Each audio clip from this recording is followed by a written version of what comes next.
की जाती है। अब मैं आपको व्रत की विधि के बारे में बताऊंगी। व्रत की विधि के बारे में मैंने आपको बताया है। अब मैं आपको व्रत की कथा सुनाना चाहती हूँ। तो व्रत की कथा इस प्रकार है कि एक बार एक ग्वालिन गर्भवती थी और उसका प्रसव काल बहुत नज़दीक आ गया था, लेकिन उसको दूध बेचना था। उसके पास मिश्रित दूध था, गाय और भैंस दोनों का मिला हुआ दूध था। वो जल्दी से जल्दी अपने घर के दूध को बेचना चाहती थी, परंतु प्रसव पीड़ा भी उसे हो रही थी। वो दूध खराब ना हो जाए इसलिए वो चली जाती है बेचने के लिए, और जाती है तो रास्ते में उसे असहनीय प्रसव पीड़ा होती है। तो जब उसे असहनीय प्रसव पीड़ा होती है तो वो एक झाड़ियों के बीच में चली जाती है और वहाँ वो एक पुत्र रत्न को जन्म देती है। उस दिन हल षष्ठी था।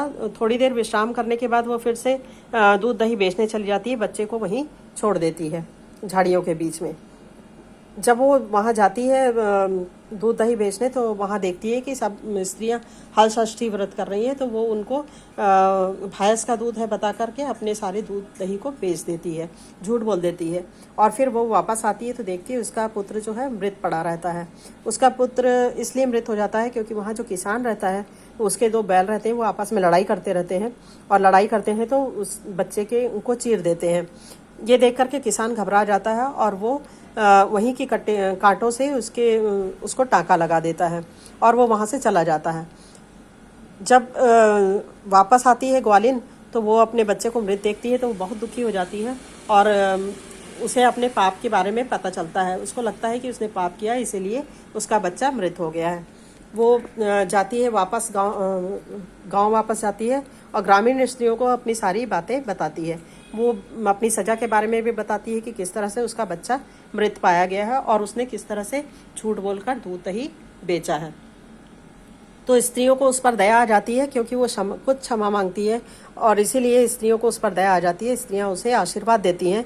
आशीर्वाद देने के बाद स्त्रियां उसे वापस जाने के लिए कहती हैं। जब वो आती है वापस, तो वो देखती है कि उसका जो बच्चा है वो अच्छी तरह से खेल रहा है, तो वो बहुत खुश हो जाती है। उसे लगता है कि जिस तरह से हल षष्ठी देवी ने उस पर कृपा की है, ईश्वर सब पर कृपा करे।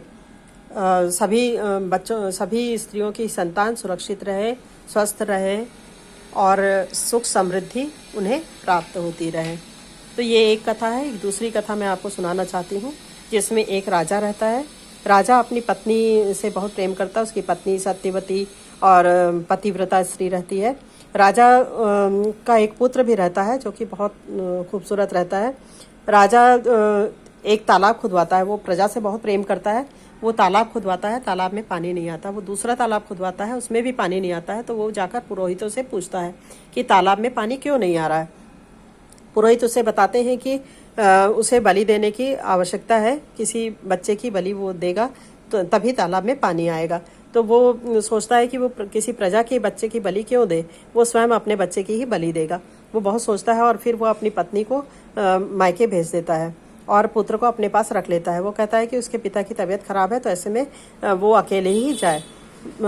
उसकी पत्नी रानी अपने मायके जाती है। वहाँ देखती है कि उसका पिता तो जीवित है और अच्छी तरह से स्वस्थ है, तो उसे कुछ शक होता है। वो तुरंत वापस लौट कर आती है और वापस आती है तो देखती है कि तालाब में पानी बहुत लबालब भरा हुआ है। उसको देखकर आश्चर्य लगता है कि जिस तालाब में पानी ही नहीं आ रहा था, उस तालाब में इस तरह से लबालब पानी कैसे भरा हुआ है। तो वो जाती है वहाँ तालाब के पास। वहाँ स्त्रियाँ पूजा करती रहती हैं। स्त्रियाँ हल षष्ठी की पूजा करती हैं। वो उनसे पूछती हैं तो वो उन्हें पूरी विधि विधान और व्रत कथा के बारे में बताती हैं। तो ये सुन करके वो स्वयं भी हल षष्ठी की पूजा करती है और पूजा करने के पश्चात ही उसे दिखाई देता है कि उसका पुत्र वहाँ खेल रहा है।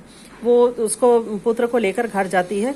वो सोचती है कि राजा ने कैसे पुत्र को इस तरह से छोड़ दिया है, और वो घर जाती है, लेकिन राजा उससे आंख नहीं मिला पाता है। उसे बहुत पश्चाताप होता रहता है कि वो अपनी पत्नी से झूठ बोला है और वो कैसे अब उसका सामना करेगा। लेकिन तभी पुत्र की आवाज़ सुनकर के राजा जो है बहुत खुश हो जाता है। राजा अपने पुत्र को जीवित देखता है। तब वो बताती है कि उसने हल षष्ठी व्रत की पूजा की है और इसीलिए बच्चा जो है वो जीवित है और स्वस्थ है। जिस तरह से षष्ठी माता बच्चे को जीवित और खुश रखती है, सभी जो भी स्त्रियां हल षष्ठी व्रत करती हैं उनके बच्चे सभी सुखी रहें, समृद्ध रहें, खुश रहें, संपन्न रहें। ईश्वर सबका भला करे। इस कथा को सुनने के बाद आरती की जाती है। आरती के बाद यहाँ पर कुश जो होता है उस पर गठान लगाया जाता है। एक ही उंगली से गठान लगाया जाता है। कहते हैं जिससे गठान लग जाता है वो उसकी मनोकामना पूर्ण हो जाती है। ये महुए का डगाल लगाया जाता है और यहाँ पर थोड़े बहुत पेड़ पौधे भी लगाए जाते हैं। तो इस तरह से षष्ठी माता सबका भला करे, सबकी संतान सुखी रहे। जय षष्ठी माता।